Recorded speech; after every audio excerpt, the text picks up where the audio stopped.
ಈ ಕ್ವಾಟಿಗೋಡಿ ಸುತ್ತಮುತ್ತಲ ಅಂತ ತೆಗಿಬೇಕಾಗಿತ್ತು. ಕೆಲವೊಂದು ಮಂದಿ ದಾರು ಅಂಗಡಿ ಹಾಕೊಂಡು ಕೂತಾರ, ಭಾಷಣ ದೊಡ್ಡದು ಮಾಡ್ತಾರ, ದಾರು ಮಾರ್ಕೋತ ಕೂತಾರ. ಅಂತ ಮಳೆ ಆದ್ರೂ ಏನೂ ಆಗಲಾರಂತ ವಿಜಯಪುರ ನಗರ ಇವತ್ತು ದೇಶದಲ್ಲೇ ನಮ್ದೇ ಬಸ್. ನಾನು ತಪ್ಪಾಗೈತಿ, ಕ್ಷಮಾ ಮಾಡ್ರಿ, ನಾವು ಯಡಿಯೂರಪ್ಪ ಕುಟುಂಬಕ್ಕೆ ಏನೂ ಅನ್ನೋದಿಲ್ಲ, ಇನ್ನೇನಾರ ಅಂದ್ರೆ ನೀವು ನೋಡ್ರಿ ಅಂತ ಹಿಂಗೇನೆ ಅನ್ನೋ ಮಗ ಅಲ್ಲ. ತೆಳಗೆ ಹಾಕಿ ನಾ ಬಿಜೆಪಿಗೆ ಹೋಗೋ ಅವಶ್ಯಕತೆ ಇಲ್ಲ.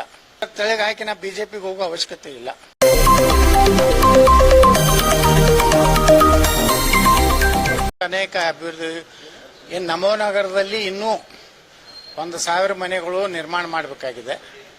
ಅದೇ ರೀತಿ ನಾಗಠಾಣ ಕ್ಷೇತ್ರದಲ್ಲಿ ಸುಮಾರು 1,250 ಮನೆ ಅವರಿಗೆ ನಾವು ಯಾಕಂದ್ರೆ ನಾನೇ ಆಶ್ರಯ ಸಮಿತಿ ಅಧ್ಯಕ್ಷ ಮತ್ತು ಅವ್ರ ಸಹ ಅಧ್ಯಕ್ಷರಿದ್ದಾರೆ.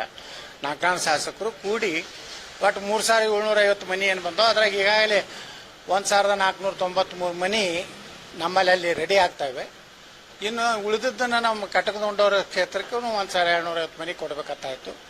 ಗೌರ್ಮೆಂಟ್ ಹೈಸ್ಕೂಲ್ದು ಸ್ವಲ್ಪ ಅಭಿವೃದ್ಧಿ ಸಲುವಾಗಿ ಅಲ್ಲಿ ಏನು ಕಾಂಪ್ಲೆಕ್ಸ್ ಇವೆ ಅವೆಲ್ಲ ಬಾಡಿಗೆ ಹೆಚ್ಚು ಮಾಡಬೇಕು, ಡೆಪಾಸಿಟ್ ಹೆಚ್ಚು ಮಾಡಬೇಕು. ಅಲ್ಲಿ ಬಂದಂಥ ಹಣ ಗೌರ್ಮೆಂಟ್ ಹೈಸ್ಕೂಲ್ ಸಂಪೂರ್ಣ ಅಲ್ಲಿ ಗಾರ್ಡನ್ನು ಒಂದು ಒಳ್ಳೆ ಸ್ಟೇಡಿಯಂ ಮಾಡ್ಬೇಕಂತೇಳಿ ಮಾನ್ಯ ಜಿಲ್ಲಾಧಿಕಾರಿಗಳ ಜೊತೆಗೆ ಚರ್ಚೆ ಮಾಡಿದ್ವಿ. ಸರ್ ಲಾಸ್ಟ್ ಟೈಮ್ ಪ್ರವಾಹ ಬಂದಿತ್ತು ಸಿಟಿ ಸರ್, ಬಟ್ ಅದು ಒತ್ತುವರಿ ತರ ಆಗಲಿಲ್ಲ ಸರ್. ಮಾಡ್ತೀನಿ ಅಂದ್ರು ಅದು ಜಲ ಉಸ್ತುವಾರಿ ಮಂತ್ರಿಗಳು ಕೇಳ್ರಲ್ಲ, ಅವ್ರು ಏನೇನು ಹೇಳಿದ್ರು ಎಲ್ಲ ಅದನ್ನ ತೆಗಿ ಇದನ್ನ ತೆಗಿ ಯಾವ ತೆಗಿಲೇ ಇಲ್ಲ ಜಲ ಉಸ್ತುವಾರಿ ಮಂತ್ರಿಗಳು. ಈ ಕ್ವಾಟಿಗೋಡಿ ಸುತ್ತಮುತ್ತಲ ಅಂತ ತೆಗಿಬೇಕಾಗಿತ್ತು. ಕೆಲವೊಂದು ಮಂದಿ ದಾರು ಅಂಗಡಿ ಹಾಕೊಂಡು ಕೂತಾರ, ಭಾಷಣ ದೊಡ್ಡದು ಮಾಡ್ತಾರ, ದಾರು ಮಾರ್ಕೋತ ಕೂತಾರ, ಊರದ ಮಂದಿ ಕತ್ತಿ ಹೇಳ್ತಾರ. ಅಂಥವೆಲ್ಲ ಅಂಥದ್ರಿಂದಲೇ ಬಿಜಾಪುರ ನಗರನಾಗ ಇದು ಕೆಲವೊಂದು ಕಡೆ ತೊಂದರೆ ಆಗ್ತದೆ.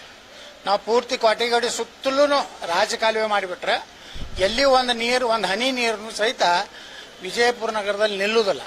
ನೀವು 8-10 ವರ್ಷದ ಹಿಂದೆ ಬಿಜಾಪುರನಾಗ ಒಂದು ದೊಡ್ಡ ಮಳೆ ಆದ್ರೆ ಯಾವ ಸ್ಥಿತಿ ಇರ್ತಿತ್ತು, ಇವತ್ತು ಇಷ್ಟೆಲ್ಲ ದೊಡ್ಡ ಮಳೆ ಆದ್ರೂ ಬಿಜಾಪುರನಾಗ ಒಂದು ಅನಾಹುತ ಆಗಿಲ್ಲ.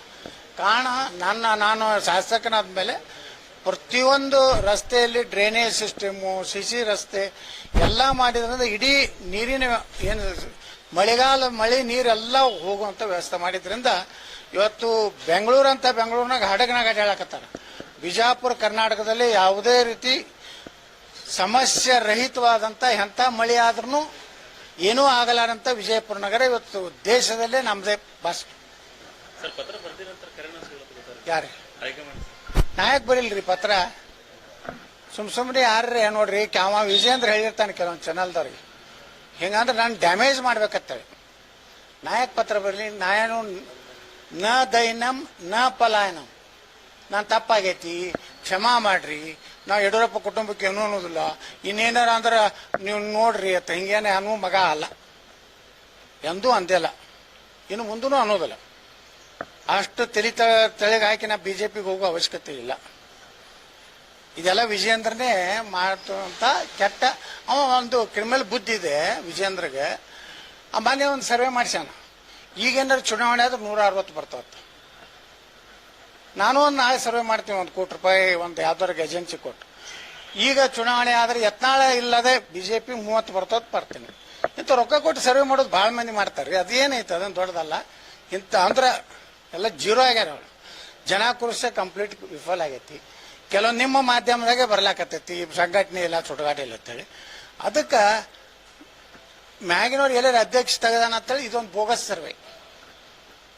ಈಗ ಏನಾರು ಚುನಾವಣೆ ಆದ್ರೆ 160 ಬರ್ತಾವ. ಅವ್ರ ಅಪ್ಪಿದ್ದಾಗನೇ 104, 110 ಬಂದಾವು. ಇವ್ ನೋಡಿ ಯಾರು ಓಟ್ ಹಾಕೋದಾರ ಕರ್ನಾಟಕದಾಗ ಡುಪ್ಲಿಕೇಟ್ ಸಹಿ ಮಾಡೋದು ಬರ್ಲಿ. ಅವ್ರ ಪಕ್ಷದವ್ರು ಏನ್ ಮಾಡ್ತಾರೆ ಮಾಡಿ. ಉಸ್ತುವಾರಿಗೆ ಏನು ಗುರುತಿಲ್ಲನ್ರಿ? ಉಸ್ತುವಾರಿಯವ್ರಿಗೆ ಎಲ್ಲ ಗುರ್ತೈತಿ. ಯತ್ನಾಳದ ಏನು ಪ್ರಭಾವ ಐತಿ ಕರ್ನಾಟಕದಾಗ. ಅದೇ ಉಸ್ತುವಾರಿಯವರೇ ನನಗೆ ಹೆಲಿಕಾಪ್ಟರ್ ಕೊಟ್ಟಿದ್ದು, ವಿಜೇಂದ್ರ ಕೊಟ್ಟಿದ್ದಿಲ್ಲ. ಅದಕ್ಕೆ ಉಸ್ತುವಾರಿಯವರು ನಿಪಕ್ಷಪಾತವಾಗಿ ಪಕ್ಷದ ಹಿತದೃಷ್ಟಿಯಿಂದ ಕರೆಕ್ಟ್ ವರದಿಯನ್ನು ಕೇಂದ್ರ ಬಿಜೆಪಿ ಕೊಡ್ಲಿ, ಇಲ್ಲಾಂದ್ರೆ ಬಿಜೆಪಿ ಬಹಳ ಹೀನಾಯವಾಗಿ ಸೋಲ್ತದೆ. ತಿಳ್ಕೊಂಡಾರ ಅವ್ರು, ಯಾವುದೋ ಒಂದು ಬೋಗಸ್ ಸರ್ವೆ ಅದು. ನಾನು ನಾಳೆ 1 ಕೋಟಿ ರೂಪಾಯಿ ಕೊಟ್ಟೆ ಅಂದ್ರೆ ಯತ್ನಾಳಿಲ್ಲದೆ ಬಿಜೆಪಿ 30 ಬರ್ತದೆ, ನಾನು ಮಾಡಿಸ್ಬೋದು, ನನಗೇನು ಅವಶ್ಯಕತೆ ಇಲ್ಲ. ಜನರ ನಾಡಿ ಮಿಡಿತ ನೋಡ್ಬೇಕು. ಪಕ್ಷ ಎಲ್ಲೋ ಒಂದಿಟ್ಟು 1,000 ಮಂದಿನ ಕೂರ್ಸೋದಾಗಿದೆ. ಆ ಜನ ಕೂರ್ಸಕ್ಕೆ ಎಲ್ಲಿನೂ ಮೈಸೂರಿನಾಗೂ ಕೂರ್ಸಲ್ಲ, ಬೀದರ್ನಾಗೂ ಕೂರ್ಸಲ್ಲ, ಕಲಬುರಗಿಯಾಗೂ ಇಲ್ಲ, ಬಿಜಾಪುರನಾಗ 300 ಮಂದಿ ಇದ್ದಿಲ್ಲ ಭಾಷಣ ಮಾಡಕ್ಕೆ. ಸುಮ್ಮನೆ ಬೋಗಸ್ ಎಲ್ಲ ಡುಪ್ಲಿಕೇಟ್ ಮಾಡೋದು ಚಟ ಐತೆ. ಎಲ್ಲ ಡುಪ್ಲಿಕೇಟ್ ರಿಪೋರ್ಟ್ ಕೇಂದ್ರ ಹೈಕಮಾಂಡ್ ಕಳಿಸಲಾಗತ್ತಾರೆ.